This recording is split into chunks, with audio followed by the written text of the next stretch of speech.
Madden holiday is here and we will play all night. Calling sick and sound sincere, in tackles will delight. The fridge is packed with drink and meat, the taste of victory sure is sweet.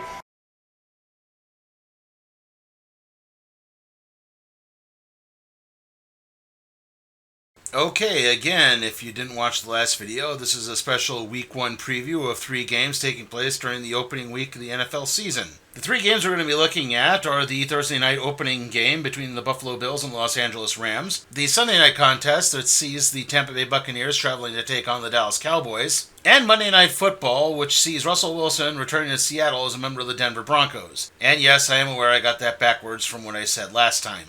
Now, I do intend to do this for each week of the NFL season, and no, I will not be focusing only on the primetime games, just that, let's face it, this week those were the pretty obvious choices to cover. That being said, I do intend to focus on every team at least once during this entire show, so hopefully this will work out fine. Also, yeah, we will probably be doing a few primetime games early on, but again, that doesn't mean we're exclusively doing primetime games. And of course, there are going to be time for plenty of old commercial breaks as well, so don't worry, we'll still have lots of fun with that. So let's get this started.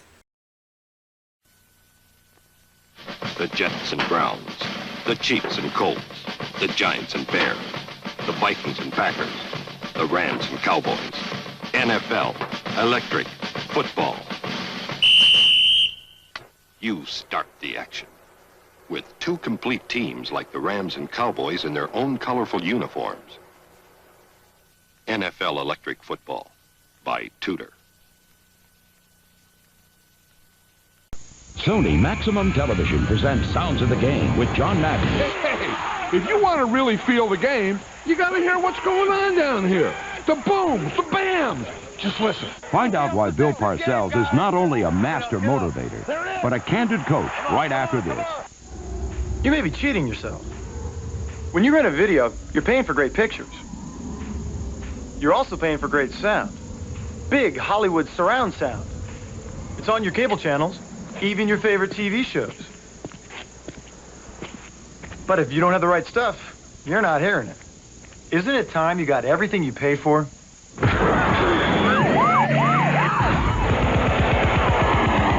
Maximum Television, only from Sony. We can't play. We can't play. We're too stupid. Hey, if you're not hearing it all, you're not getting the full impact. Whoa! Wow!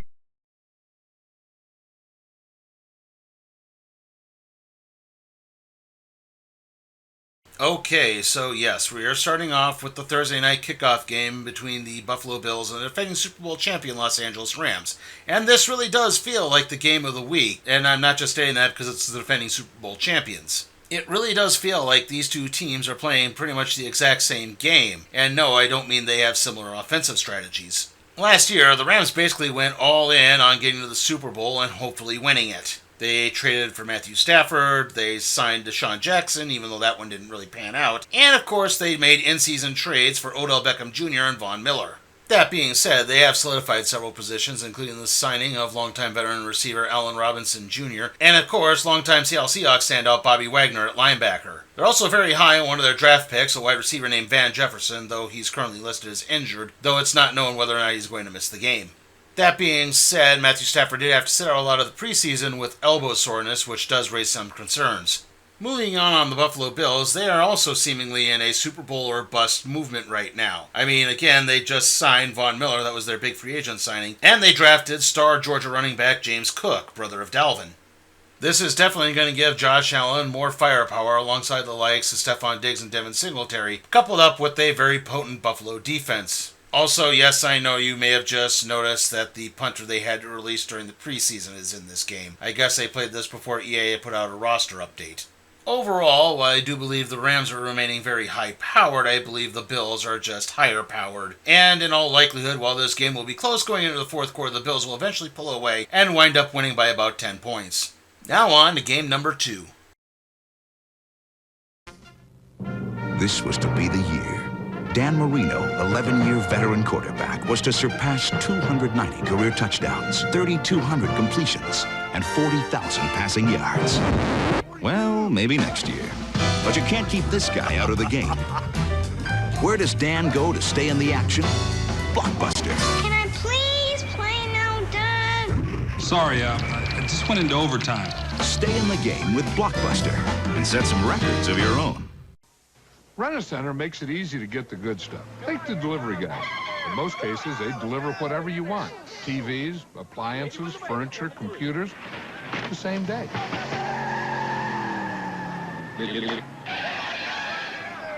All delivered? Yeah, the traffic was crazy. At Rent-A-Center, everybody's pre-approved, and now everything's free till payday, up to 7 days free. Call 1-800-205-2005 for Rent-A-Center. Ever driven a bus?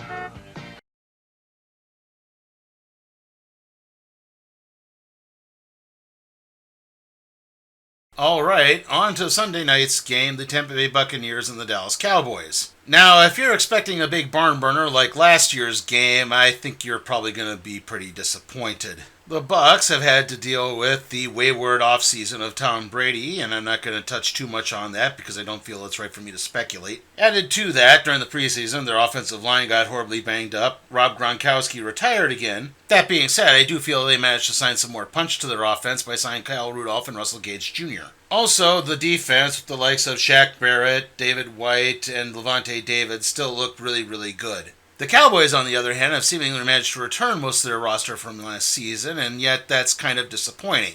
Yes, they still have Dak Prescott, Ezekiel Elliott, CeeDee Lamb, Micah Parsons, and Trayvon Diggs, but I actually think that trading Amari Cooper was a big mistake, because that's going to put way more responsibility on CeeDee Lamb to have a big breakout year, and I just don't see him as a number one wide receiver. He's more of a slot guy at best. Not to mention, while they do have a very talented defense, it did have a tendency to fall apart late in games, especially later in the season. And of course, let's all hope they manage to handle their clock management skills a lot better. Overall, the Bucs are just far and away the better team and really should win this game rather handily. I'm guessing by at least a couple of scores, maybe even more, with Mike Evans and Chris Godwin having big games. And with that, let's move on to our final game.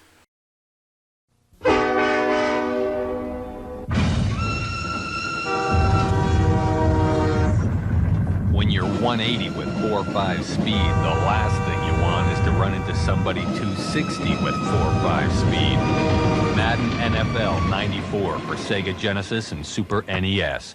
80 teams and bigger, faster players to leave chasing your caboose. If it's in the game, EA Sports. It's in the game.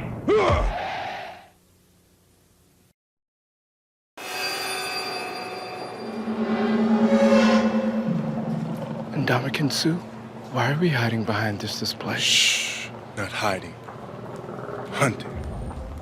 What are we hunting? Quarterback. Why are we only wearing Nike Pro Hyper Strong? A hunter only brings what he needs for the hunt. Nike Pro Combat Hyper Strong, available at Dick's Sporting Goods. Better athlete, better team.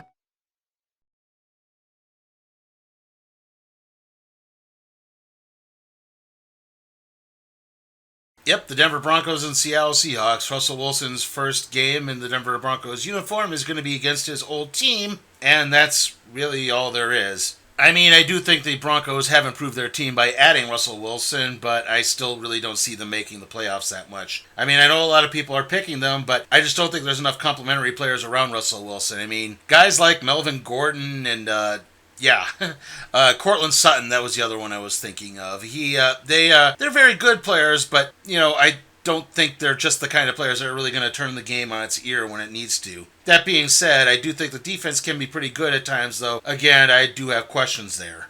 The one real benefit Denver has here is the fact that, well, the Seahawks are basically in full-on tank mode. I mean, yeah, I know it's Drew Lock in the game and Geno Smith got named the starting quarterback, but the fact is, they're going to be bouncing between those two quarterbacks throughout this entire season, heck, possibly even throughout the entire game. And while they do have really good skill players in the likes of DK Metcalf and Tyler Lockett, well, if you don't have a good quarterback to get them the ball, I don't know how much that's really going to matter. And Rashad Penny can be a good running back at times, but I don't think he's ever really lived up to the hype, due to the fact that he's often been injured. Not to mention their defense just appears to be non-existent.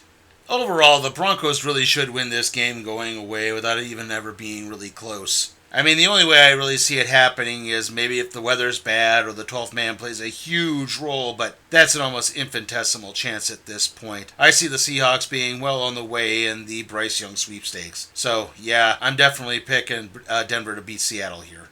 Okay, and that basically concludes our Week 1 preview show. And, well, like I said, I'm going to try to keep doing this throughout the season as best I can, and I won't just focus only on the primetime games. I'll do my best to try to include some other games here and there. The next video should be the random trait review on Hockeypocalypse Volume 1, The Battle of Alberta. I'm going to try my best to have that up by Sunday, but hopefully it won't be any later than Monday. And again, we'll do this preview thing next week, and of course there'll be 2 episodes of She-Hulk to cover, and, well, that's going to be pretty much it for that week, I think. There are some things I'd like to get to. Unfortunately, again, it's been rather hectic, and I just haven't been able to manage my time particularly well. So, yeah, this is going to kind of have to be the best you get for right now. See you all next time.